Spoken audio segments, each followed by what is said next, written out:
comprendre ce qu'on vient de vivre, il faut revenir en novembre 2016. François Fillon sera notre prochain président. Or, rapidement, un vent de panique gagne le système. Là-dessus se déclenche l'affaire Fillon.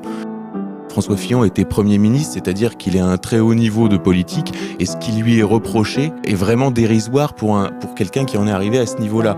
C'est au moins un coup d'état médiatique, que l'acharnement sur François Fillon, et on peut aussi penser que les autres candidats ont une sorte de couteau médiatique sous la gorge. À ce moment-là, on voit Michel Marchand apparaître. Michel Marchand, c'est un personnage extrêmement flou. Elle a fait plusieurs allers-retours en prison, elle a été citée dans des affaires de trafic de drogue, avant de se reconvertir dans la presse People, où, forte de son réseau, disons dans les bas-fonds, et il faut comprendre que son agence Best Image vend 70% environ des photos qui sont publiées dans la presse, de Gala, Paris Match, Closer, Voici et ainsi de suite.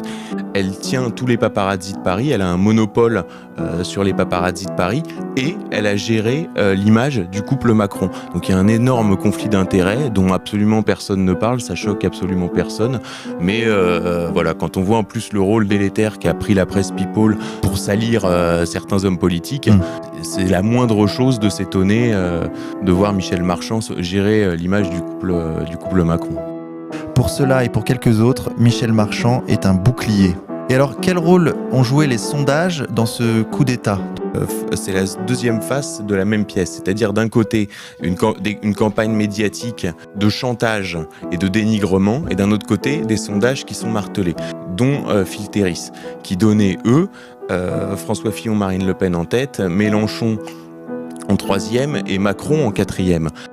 Les sondages qui ont été fournis à BFM TV pendant toute la campagne sont des sondages BVA. BVA, c'est un institut de sondage fondé 1 an et demi avant l'élection présidentielle par Bernard Sananès, un des fils de Brigitte et vice-senior président de Kantar TNS Sofres, qui est le principal institut de sondage.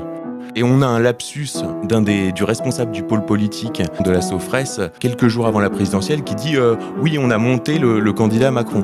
Donc il y a vraiment eu une opération de matraquage des sondages pour que le résultat ne paraisse absolument pas suspect. Et évidemment, l'élection est entachée d'innombrables irrégularités, 500 000 cartes d'électeurs envoyées en double, 250 000 électeurs radiés en 2017, ce qui représente 28% en plus que sur l'exercice précédent. Enfin, un faisceau d'éléments qui font que des élections se seraient déroulées comme ça dans un autre pays, on aurait envoyé des observateurs de l'ONU. Là, non, ça passe comme une lettre à la poste. Donc, il y a un vrai problème de chantage sur les candidats, un vrai problème au niveau des sondages. Cette élection pose vraiment un tas de problèmes. Donc non, c'est un vrai coup d'État et personne ne dit rien parce que tout le monde est tenu et que si jamais une oreille bougeait, une campagne de presse pouvait être menée à partir de quasiment rien. Emmanuel Macron est élu président de la République avec 66% des voix. La première conclusion qu'on peut tirer de l'investiture d'Emmanuel Macron, c'est que le système est passé par un trou de souris pour imposer son candidat. Que le groupe Bayer-Monsanto, qui fabrique notamment des produits au glyphosate, finançait l'ALDE, le parti d'Emmanuel Macron au Parlement européen. Les députés ont rejeté des amendements qui promettaient d'interdire ces produits, donc le glyphosate, sous 3 ans. Ce dont se félicitait le patron du laboratoire Bayer, qui est en train de racheter Monsanto, qui est le producteur du Roundup. Emmanuel Macron a poussé, on va dire à l'extrême, cette espèce de corruption du système qui fait que ce sont les plus riches et les plus favorisés qui financent les partis politiques, ce qui a un impact très fort ensuite sur les politiques mises en œuvre. C'est le retour des privatisations avec la Française des Jeux, Aéroport de Paris et LG, le gaz. Si on en arrive à vouloir privatiser la Française des Jeux, c'est qu'on a finalement écoulé pas mal de bijoux de famille. Pourquoi vendre un actif stratégique qui rapporte pour acheter du papier qui ne rapporte pas grand-chose? Ça m'échappe. En nous disant que faciliter les licenciements crée de l'emploi. Pour défendre les sources, il faut le droit de perquisitionner les journaux. Que pour défendre le droit de manifester, il faudrait le restreindre. Dans la loi de sécurité intérieure, vous avez gravé des dispositions de l'état d'urgence dans le droit commun. Dans votre loi fake news, vous avez restreint la liberté de la presse et la liberté d'expression.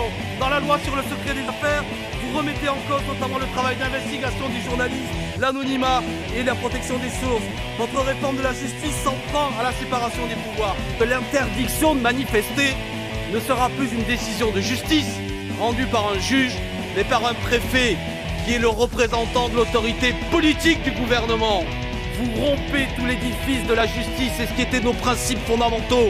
3000 blessés, un décès, 396 blessures graves, 12 passants ont été blessés, 44 journalistes depuis le début du conflit sont blessés et 8 soigneurs. Écoutez le syndicat de la magistrature qui vous dit que c'est une privation de la liberté en jugeant cette loi liberticide. Dites aux citoyens, manifestez-vous, manifestez-vous.